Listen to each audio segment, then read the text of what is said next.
రామ మందిర నిర్మాణ సమయంలో మీరు కూడా ప్రతి వేదిక పైన ప్రతి చోట దానికి కావలసినటువంటి శక్తిపూర్వకమైన నిధులు ఇవ్వమని చెప్పి మీరు విజ్ఞప్తి చేసి మా ఆశ్రమం నుంచి మా భక్తుల రూపాయి సేకరణ చేసి మొట్టమొదటిగా పరిషత్ వాళ్ళు ఈ కార్యక్రమం పెట్టి రామమందిర నిర్మాణ నిధి అన్నప్పుడు ఆశ్రమం నుంచి 1,11,116 రూపాయలు మొట్టమొదటగా సాయిదత్త పీఠం నుంచి ఆశ్రమం నుంచి చెక్ ఇవ్వడం జరిగింది.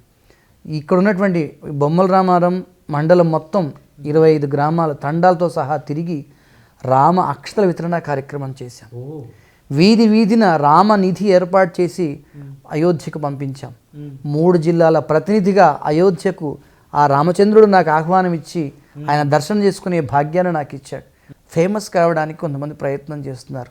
సమాజాన్ని ఒక ఆశ్రమ సాధువుగా నేను చెప్పేది ఏమిటి అంటే, జీరోలో ఉన్న వాళ్ళని హీరోలు చేయకండి, వాళ్ళని వదిలేసేయండి. అనవసరంగా వాళ్ళని పట్టుకొని మన సమయాన్ని వృధా చేసుకోవద్దు.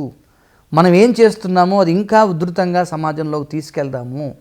బాబా చెప్పింది ఆచరణాత్మకంగా సమాజానికి అందిద్దాము. సాయి దేవాలయాలంటే సంస్కార కేంద్రాలు, సేవా నిలయాలు, ఒక వైద్యశాలలు, అవే ధర్మానికి ప్రతీకలుగా ఉండేటట్టుగా మన దేవాలయాన్ని మనం సంస్కరించుకోవాలి.